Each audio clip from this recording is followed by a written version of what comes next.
Friends ಬಿಸಿ expert YouTube ಚಾನಲ್ಗೆ ನಿಮಗೆಲ್ಲರಿಗೂ ಸ್ವಾಗತ. ಸೊ ಫ್ರೆಂಡ್ಸ್, ಇವತ್ತಿನ ವಿಡಿಯೋದಲ್ಲಿ ಏನ್ ಡಿಸ್ಕಸ್ ಮಾಡೋಣ ಅಂತಂದ್ರೆ ಮೋಸ್ಟ್ ಇಂಪಾರ್ಟೆಂಟ್ ಕ್ವಶನ್ಸ್ ಅನ್ನ ಡಿಸ್ಕಸ್ ಮಾಡೋಣ. ಸೊ ಯಾವ ಸಬ್ಜೆಕ್ಟ್ ಮೇಲೆ? ಸೊ ನೋಡ್ತಿರ್ಬೋದು WCMS. ಸೊ ಫೈನಲ್ ಇಯರ್ ಏನಿದೆ WCMS ಸಬ್ಜೆಕ್ಟ್ ಇದೆ. ಸೊ ನ್ಯೂ ಆಗಿ ಈ ಸಾರಿ ಇಂಟ್ರೊಡ್ಯೂಸ್ ಆಗಿರೋದ್ರಿಂದ ನಮ್ಗೆ ಯಾವುದೇ ರೀತಿ ಮಾಡೆಲ್ ಕ್ವಶನ್ ಪೇಪರ್ ಆಗ್ಲಿ ಇಲ್ಲ. ಸೊ ನಾವು ಇಂಪಾರ್ಟೆಂಟ್ ಕ್ವಶನ್ಸ್ ಅನ್ನ ಡಿಸ್ಕಸ್ ಮಾಡ್ತಾ ಹೋಗೋಣ. ಯಾವ್ಯಾವ ಪಾಸಿಬಿಲಿಟಿ ಅದಾವ ಕ್ವಶನ್ಸ್ ಅನ್ನ ಕೇಳೋದು. ಸೊ ಇವೆಲ್ಲ ಕ್ವಶನ್ಸ್ ಏನಾಗುತ್ತಾ, ಒಂದು ಚಾಪ್ಟರ್ ಅನ್ನ ಕವರ್ ಮಾಡುತ್ತಾ. ಫಾರ್ ಎಕ್ಸಾಂಪಲ್, ಇವಾಗ ಫಸ್ಟ್ ಯೂನಿಟ್ ಅನ್ನ ತಗೊಂಡ್ರೆ, ಫಸ್ಟ್ ಯೂನಿಟ್ ಏನೈತಿ, ಈ web content development and management system ದಾಗ ನಾವೇನ್ ಮಾಡೀನಿ, ಇಷ್ಟು ಇಂಪಾರ್ಟೆಂಟ್ ಕ್ವಶನ್ಸ್ ಅನ್ನ ಕೇಳಬಹುದು ಅಂತ ಏನ್ ಮಾಡೀವಿ, ಲಿಸ್ಟ್ ಮಾಡೀವಿ. ಸೊ ಈ ಕ್ವಶನ್ಸ್ ಅನ್ನ ನೋಡೋಣ. So first one, what is the standard form of WCMS? ಇವಾಗ ಯಾವುದೇ ಒಂದು ನ್ಯೂ ಸಬ್ಜೆಕ್ಟ್ ಐತಿ ಅಥವಾ ಯಾವುದೇ ಒಂದು ನ್ಯೂ ಟಾಪಿಕ್ ಐತಿ ಅಂತಂದ್ರೆ ನಾವು ಫಸ್ಟ್ ಏನ್ ತಿಳ್ಕೊಂತೀವಿ, ಆ ಸಬ್ಜೆಕ್ಟ್ ಅಂದ್ರೆ ಏನು ಅಂತ. For example, what is WCMS ಆಗಿರ್ಬೋದು. ಅದೇ ರೀತಿ WCMS, ವಾಟ್ ಈಸ್ WCMS ನಾವು ತಿಳ್ಕೋಬೇಕು ಅಂತಂದ್ರೆ ನಮ್ಗೆ ಅದ್ರದ್ದು ಏನ್ ಗೊತ್ತಿರಬೇಕು, ಸ್ಟ್ಯಾಂಡರ್ಡ್ ಫಾರ್ಮ್ ಅಂತ ಗೊತ್ತಿರ್ಲೇಬೇಕು. ಸೊ ಫಸ್ಟ್ ಏನ್ ನೋಡೋಣ, what is the standard form of WCMS? So web content management system ಅಂತ ಕರಿತೀವಿ. So next second question, what is WCMS ಅಂತ ಕೂಡ ಕೇಳಬಹುದು, ಅಥವಾ ಡಿಫೈನ್ WCMS ಅಂತ ಕೂಡ ಕೇಳಬಹುದು.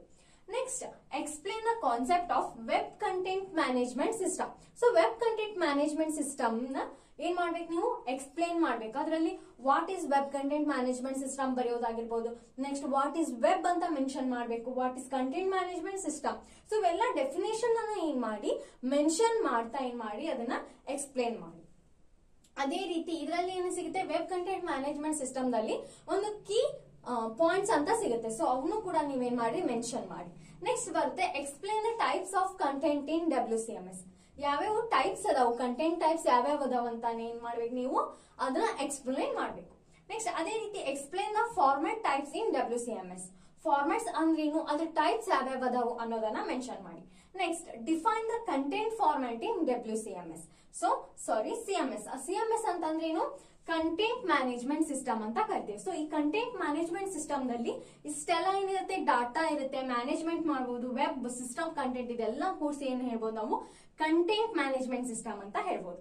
ನೆಕ್ಸ್ಟ್ ಬರುತ್ತೆ, explain the what is the media format in CMS. ಅಂದ್ರೆ ಕಂಟೆಂಟ್ ಮ್ಯಾನೇಜ್ಮೆಂಟ್ ಸಿಸ್ಟಮ್ ನಲ್ಲಿ ಮೀಡಿಯಾ ಫಾರ್ಮ್ಯಾಟ್ ಯಾವ ಇಂಪಾರ್ಟೆಂಟ್ ರೋಲ್ ಅನ್ನ ಪ್ಲೇ ಮಾಡುತ್ತೆ.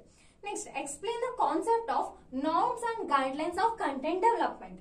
ಸೊ ಕಾನ್ಸೆಪ್ಟ್ ನ ಎಕ್ಸ್ಪ್ಲೇನ್ ಮಾಡಬೇಕಿಲ್ಲಿ. ನಾರ್ಮ್ಸ್ ಅಂದ್ರೇನು, ಗೈಡ್ಲೈನ್ಸ್ ಅಂದ್ರೇನು, ಅದರಲ್ಲಿ ಟೈಪ್ಸ್ ಬರ್ತಾವು, ಸೊ ಕೀ ಪಾಯಿಂಟ್ಸ್ ಬರ್ತಾವು, ಅದನ್ನೆಲ್ಲ ಏನ್ ಮಾಡಿ ಎಕ್ಸ್ಪ್ಲೇನ್ ಮಾಡಿ. Next, what is graphics? Next concept ಎದ್ರ ಮೇಲೆ ಬಂದಿತ್ತು, ನಿಮ್ಗೆ ಗ್ರಾಫಿಕ್ಸ್ ಬಂದಿದೆ.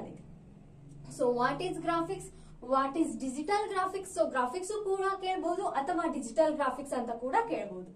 Next, mention and explain the steps for creating digital graphics. So ಇಲ್ಲಿ ನೀವು ವಾಟ್ ಈಸ್ ಡಿಜಿಟಲ್ ಗ್ರಾಫಿಕ್ಸ್ ಅನ್ನ ಕಲ್ತಿರ್ತೀವಿ.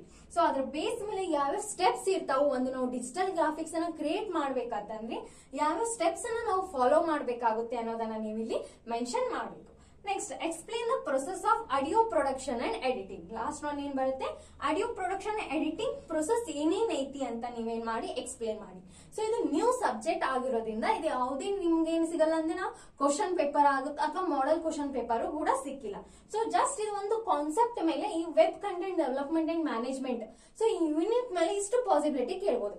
ಸೊ ನೀವು ಇಷ್ಟು ಕ್ವಶನ್ ನ ಕವರ್ ಮಾಡಿದ್ರೆ ಅಂದ್ರೆ ಈ ಫಸ್ಟ್ ಚಾಪ್ಟರ್ ಪೂರ್ತಿಯಾಗಿ ಕವರ್ ಆಗುತ್ತೆ. ಸೊ ಇದ್ರದ್ದು ನೀವು ಫಾರ್ಮ್ಯಾಟ್ ಕೂಡ ಕೇಳಬಹುದು.